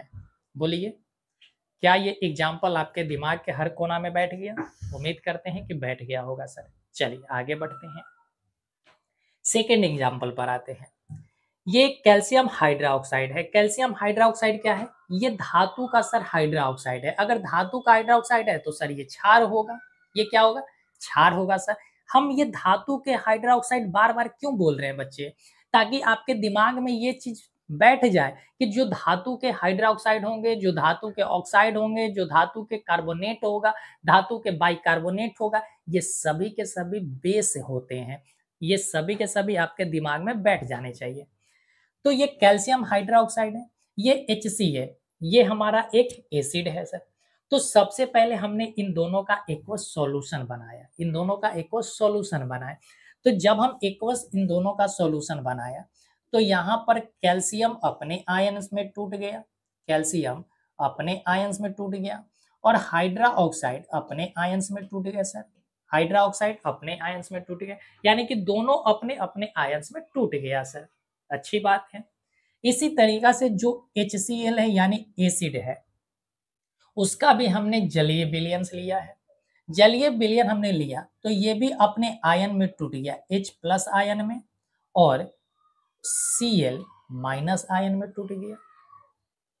अब हमने आपको कहा, हमने कहा कि जो अपोजिट चार्जेज होते हैं, जो अपोजिट चार्जेज होते हैं वो एक दूसरे को अट्रैक्ट करते हैं, एक दूसरे को अट्रैक्ट करते हैं। जैसे हम ही आपसे कहें कि क्या आप किसी लड़का को देखकर अट्रैक्ट होते हो? आपके मन में कोई फीलिंग्स जगता है?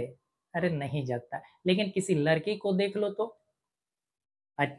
ख्याली पुलाव पकने लग जाते हैं, आप अट्रैक्ट होने लग जाते हो। यानी उसी तरीका से आप समझो कि जो अलग अलग चार्ज वाले होते हैं, जो अलग अलग चार्ज वाले होते हैं वो एक दूसरे को अट्रैक्ट करते हैं और जो सेम चार्ज के होते हैं वो एक दूसरे को रिपेल करते हैं, यानी कि प्रतिकर्षित करते हैं सर।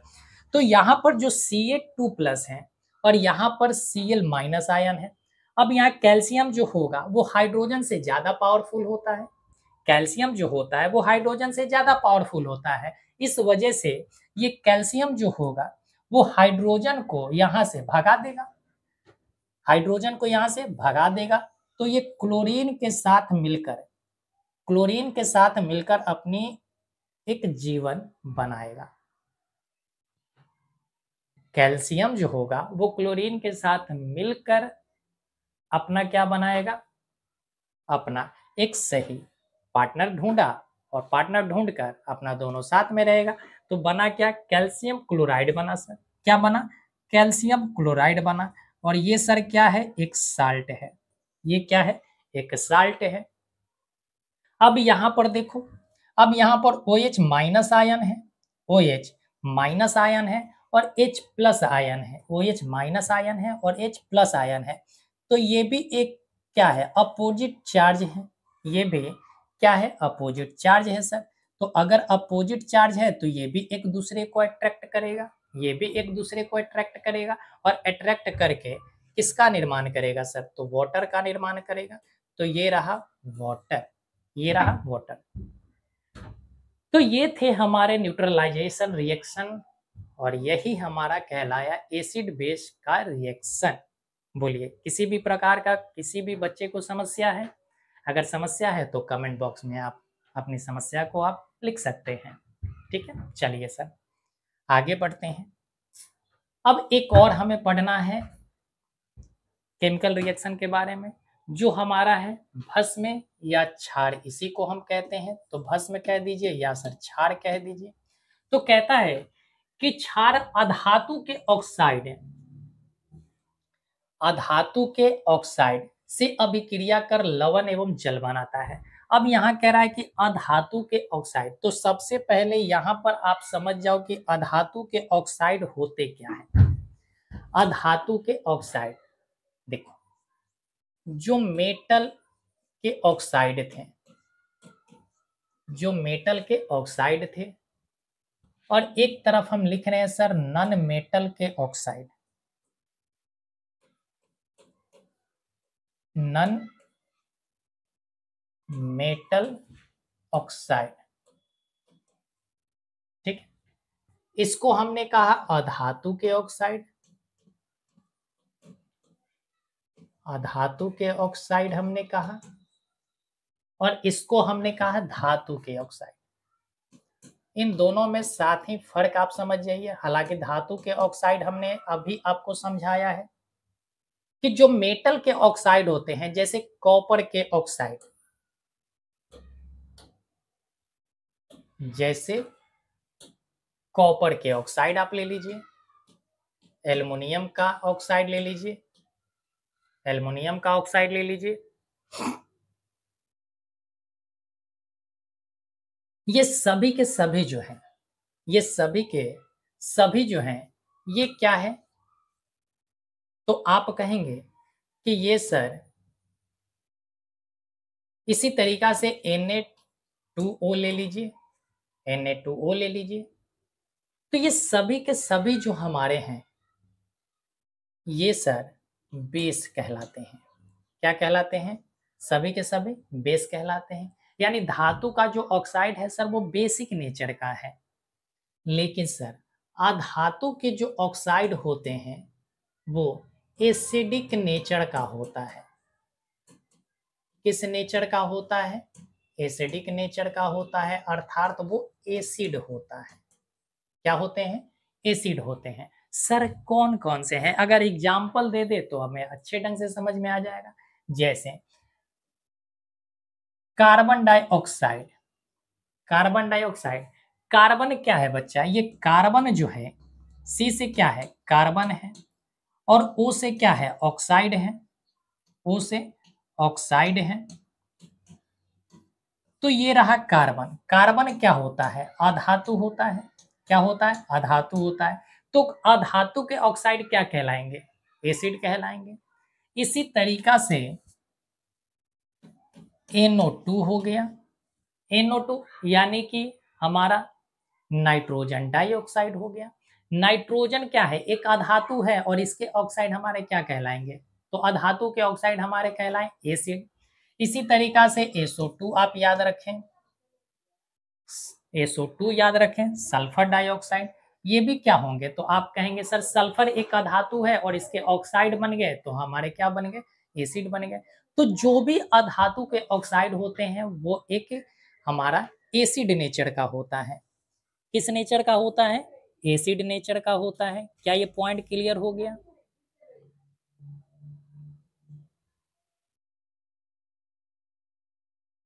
चलिए आगे बढ़ जाए। चलिए तो आगे बढ़ते हैं, होपफुली कि आपको ये चीजें भी समझ में आ गया होगा। आइए, तो ये कह रहा है कि अधातु के जो ऑक्साइड है, अब अधातु के ऑक्साइड क्या होगा, तो आप कहेंगे कि वो एक एसिड नेचर का होगा। किस नेचर का होगा? एसिडिक नेचर का होगा। तो यहाँ पर अब इसके रिएक्शन को देख लेते हैं। आ जाइए, कह रहा है कि कैल्शियम हाइड्रोक्साइड। कैल्शियम क्या है, फिर से समझो, ये क्या है सर? एक धातु है। एक क्या है? धातु है। ये OH क्या है? हाइड्रा ऑक्साइड है। हाइड्रा ऑक्साइड है। चलो सर, तो ये धातु के हाइड्रा ऑक्साइड है, तो इसे हम क्या कह दिए? इसे हम सर बेस कह दिए। इसी तरह से ये कार्बन डाइऑक्साइड है, तो ये सी क्या है? सी है सर अधातु।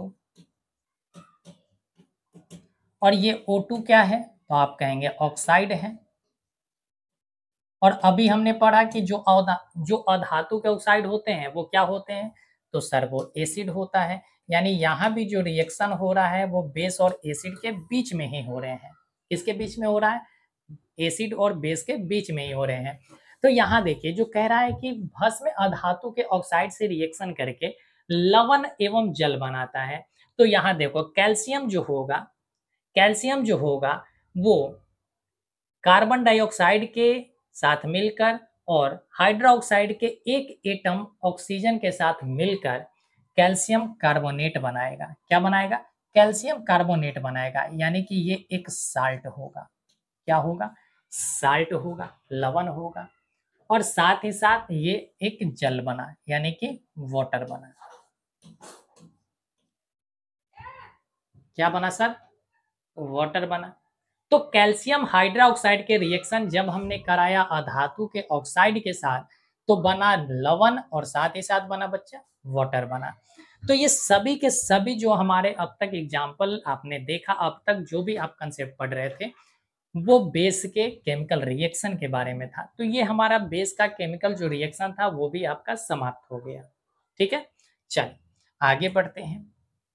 आगे बढ़ते हैं, अब आता है कि सर क्या एसिड के टाइप्स थे कि एसिड दो तरह का होता है, एक होता है वीक एसिड और एक होता है हमारा स्ट्रॉन्ग एसिड। तो क्या सर एसिड की तरह ही हमारे बेस भी क्या अलग अलग हिस्सों में बटे हुए हैं? क्या बेस भी स्ट्रॉन्ग और वीक होते हैं? हाँ बच्चे, हमारा बेस भी स्ट्रॉन्ग और वीक होता है। ठीक है, तो सर इसका पता हम कैसे लगाते हैं कि कौन सा बेस वीक है और कौन सा बेस स्ट्रॉन्ग है? तो इसको हम पता लगाते हैं किसके माध्यम से? तो हाइड्रा ऑक्साइड आयन के माध्यम से। किसके माध्यम से? दोनों का हम पता लगाते हैं हाइड्रा ऑक्साइड आयन के माध्यम से ही पता लगाते हैं। यानी कि अगर जिस बेस से हमें हाइड्रा ऑक्साइड आयन कम मिलते हैं, यानी कि पार्शियली अगर आयोनाइज होता है, यानी कि आंशिक रूप से अगर वो OH आयन जल में घुल कर दे, यानी कि हम लिख सकते हैं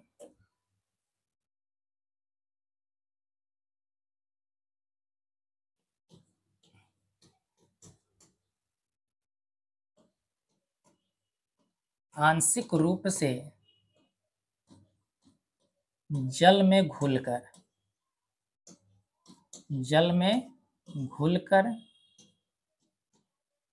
OH माइनस आयन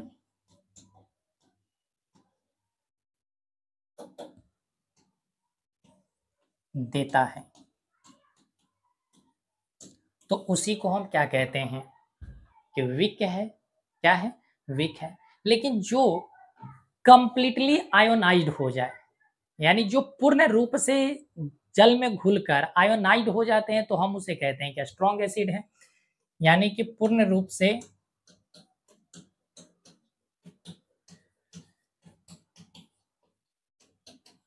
आयोनाइज्ड होता है।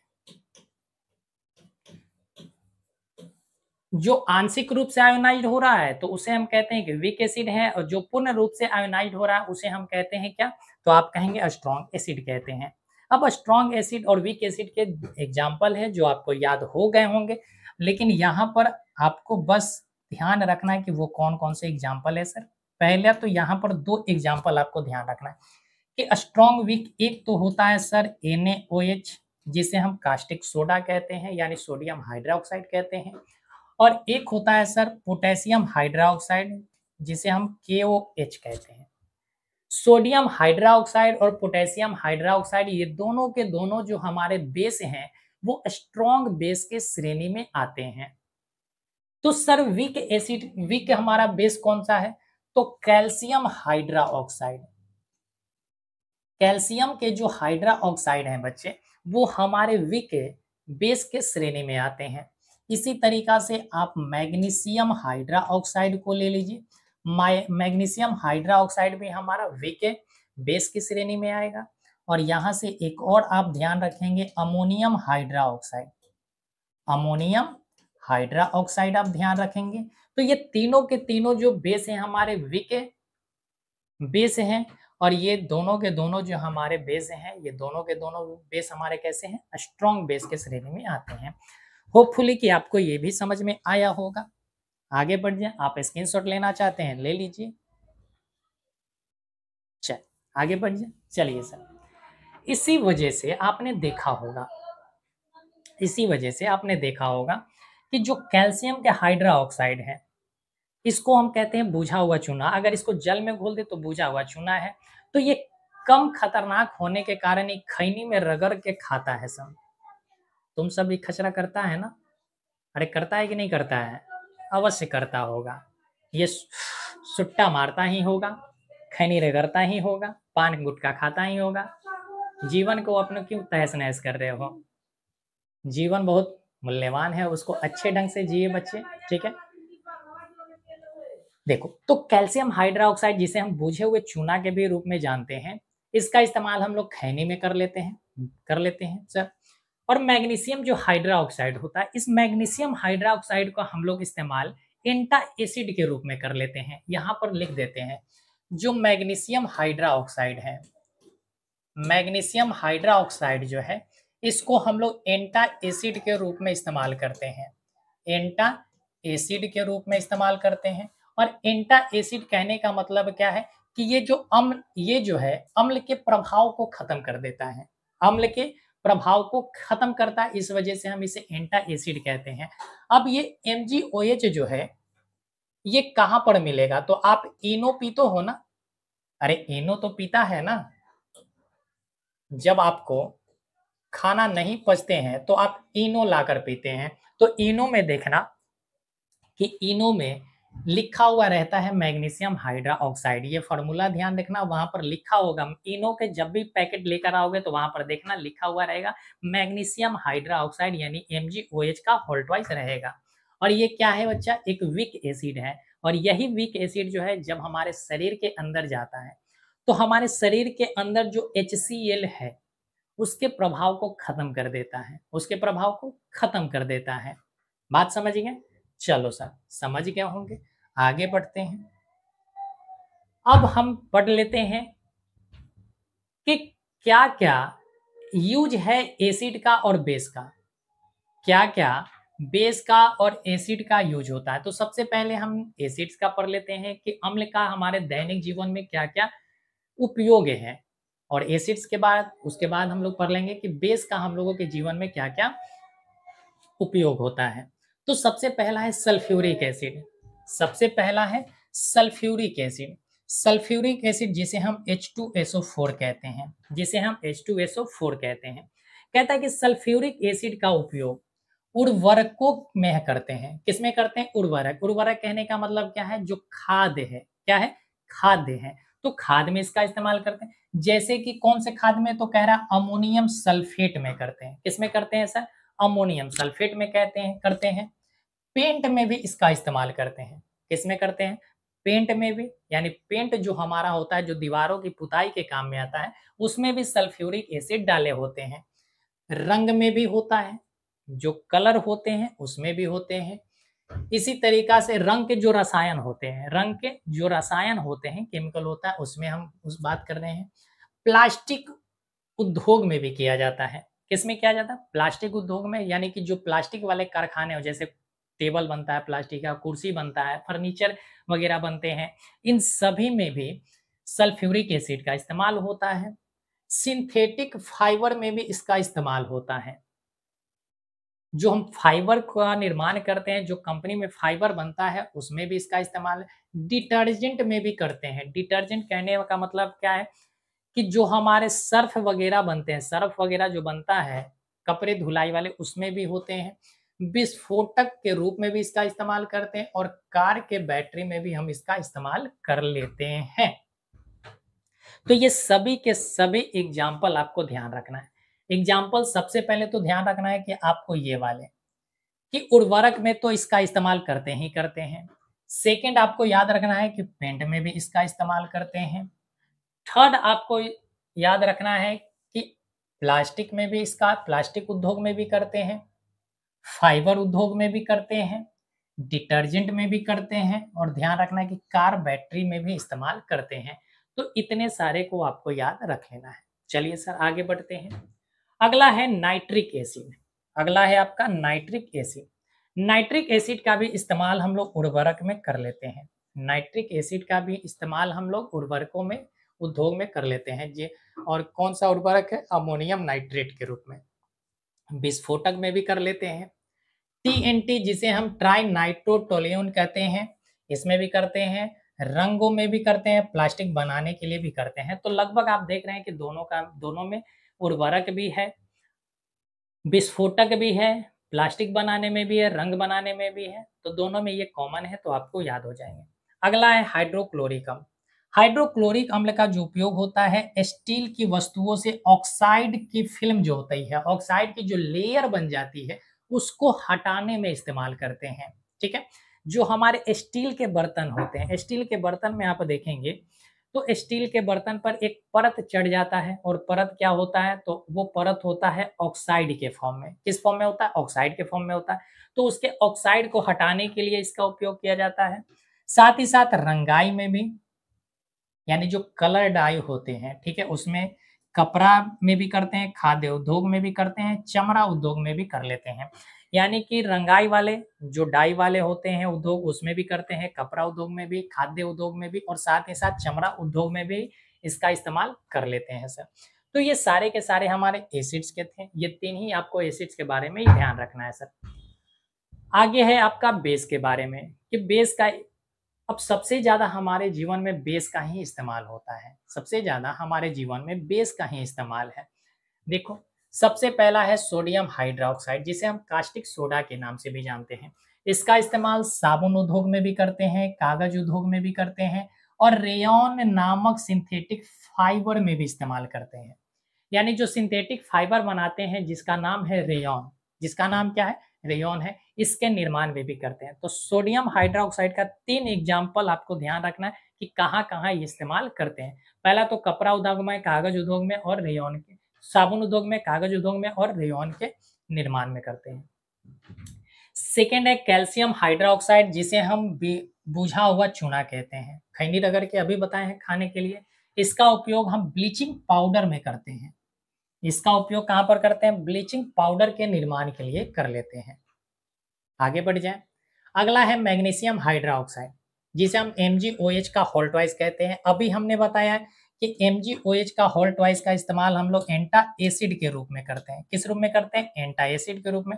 तो ये कह रहा है कि पेट में अतिरिक्त जो एसिड है, हमारे पेट के अंदर जब अतिरिक्त एसिड बन जाते हैं, तो उसके प्रभाव को खत्म करने के लिए, बेअसर करने और उसे अपच को ठीक करने के लिए, यानी कि जिसको हम अनपच कहते हैं, कि जो हमारा भोजन नहीं पचा है, यानी अपच को ठीक करने के लिए इसे एंटा एसिड के रूप में इस्तेमाल करते हैं सर। आगे बढ़ते हैं। आगे कहता है सोडियम कार्बोनेट, यानी Na2CO3 की बात कर रहा है। इसका इस्तेमाल हम लोग करते हैं वॉशिंग सोडा में। किस में करते हैं? वॉशिंग सोडा में इसका इस्तेमाल इसे है। सोडियम कार्बोनेट का एक और नाम है धावन सोडा। इसका एक नाम है धावन सोडा। धावन सोडा। तो धावन सोडा में भी इसका इस्तेमाल होता है। धावन सोडा के नाम से इसे जाना जाता है। जिसे हम कहते हैं वॉशिंग सोडा के रूप में, और कठोर जल को मृदु बनाने के लिए, यानी कि जो हमारा हार्ड वाटर है, जो हार्ड वाटर है उसको सॉफ्ट वाटर बनाने में भी इसका इस्तेमाल करते हैं, यानी कि जो कठोर जल है उसको मृदु जल बनाने में भी इसका इस्तेमाल करते हैं। किसका इस्तेमाल? सोडियम कार्बोनेट का इस्तेमाल। चलिए सर आगे बढ़ते हैं। स्क्रीनशॉट लेना चाहते हैं ले लीजिए बच्चा। चलिए आगे बढ़ते हैं। आगे है अमोनिया का जो घोल होता है। अमोनिया का जो घोल होता है उसका इस्तेमाल हम लोग शौचालय को साफ करने के लिए करते हैं। जो अमोनिया का घोल होता है उसका इस्तेमाल हम लोग कहाँ पर करते हैं? जो शौचालय होता है, जो सेप्टिक टैंक होता है, उसको साफ करने के लिए किया जाता है। बात समझिए कि शौचालय की सफाई करने के लिए किस रसायन का इस्तेमाल करते हैं? तो अमोनिया जैसे रसायन का इस्तेमाल करते हैं। आगे बढ़ते हैं। आज आगे है sodium hydrogen carbonate. Sodium hydrogen carbonate यानी कि NaHCO3। इस सोडियम हाइड्रोजन कार्बोनेट को हम लोग बेकिंग सोडा के नाम से भी जानते हैं। बेकिंग सोडा के नाम से भी जानते हैं, यानी बेकिंग सोडा का मतलब हुआ कि खाने वाला सोडा, खाने वाला सोडा। आपने देखा होगा कि आप कह सकते हैं कि जो आपका होली है, होली के समय में जो आप दही बर्रा बनाते हो, तो दही बर्रा को फुलाने के लिए उसमें बेकिंग पाउडर डालते हैं। क्या डालते हैं? बेकिंग पाउडर डालते हैं। या रोटी को स्पंजी बनाने के लिए भी बेकिंग पाउडर डालते हैं, ब्रेड को स्पंजी बनाने के लिए डालते हैं। चलिए, तो कह रहा है कि सोडियम हाइड्रोजन कार्बोनेट का उपयोग भोजन पकाने में, किसमें? भोजन पकाने में बेकिंग सोडा के रूप में करते हैं। किसमें करते हैं? बेकिंग सोडा के रूप में, यानी बेकिंग पाउडर बनाने में करते हैं। साथ ही साथ इसका इस्तेमाल आप एंटा एसिड के रूप में भी कर सकते हैं। ये एक क्या है? एंटा एसिड भी है सर। एंटा एसिड भी है सर, यानी कि एंटा एसिड के रूप में भी हम इसका इस्तेमाल कर सकते हैं। अगर कभी भी आपको अपच हो जाए, कभी भी आपको लगे कि हमारे शरीर में जो भोजन है वो पच नहीं रहा है और आपके पास इनो वगैरह नहीं है, तो घर में अगर बेकिंग पाउडर है तो आप हल्का सा एक चुटकी लेंगे और लेकर उसको मिला लेंगे पानी में और घोलकर पी लेंगे। अब ऐसा नहीं करना है कि ले लेना है पूरा 1 चम्मच और मिक्स करना है तब पीना है, तो फिर और दिक्कत हो जाएगा, ठीक है? फिर पूरी तरीक़ा से लूज़ मोशन हो जाएँगे। इस वजह से ध्यान रखना है कि थोड़ी-सी मात्रा लेना है और मिलाकर पी लेना है। ये भी एक एंटा एसिड के रूप में कार्य करता है। एंटा एसिड के रूप में सोडा एसिड अग्निशामन यंत्रों में भी करते हैं, यानी कि जो हमारा अग्निशामक होता है, जो हमारा अग्निशामक होता है यानी कि आग बुझाने वाले जो यंत्र होते हैं, उसमें भी सोडियम बाइकार्बोनेट का इस्तेमाल कर लिया जाता है। बात क्लियर है सर? चलिए आगे देखते हैं, और भी कोई स्लाइड है? नहीं है सर। तो ये था हमारा आज का सेशन, पूरी तरीका से बेस पर डिपेंड था, बेस पर आधारित था पूरी तरीका से। होपफुली कि आपको बच्चे ये पूरी तरीका से लेक्चर समझ में आया होगा। अगर आपको लेक्चर पूरी तरीका से समझ में आ गया है, तो आप चैनल को सब्सक्राइब नहीं किए तो चैनल भी सब्सक्राइब कर लें और लाइक का बटन भी दबा दें। अगर अब तक आपने दोस्तों के साथ शेयर नहीं किया वीडियो को, तो आप अपने दोस्तों के साथ भी शेयर कर दीजिए। तो चलिए बच्चे, हम लोग फिर मिलेंगे नेक्स्ट टॉपिक में, नेक्स्ट लेक्चर में मिलेंगे। तब तक आप अपना ख्याल रखिए और अपना इस क्लास का बेहतर ढंग से रिवीजन कीजिए और अपना नोट्स स्वयं तैयार करिए। तो चलिए फिर मिलेंगे हम लोग नेक्स्ट लेक्चर।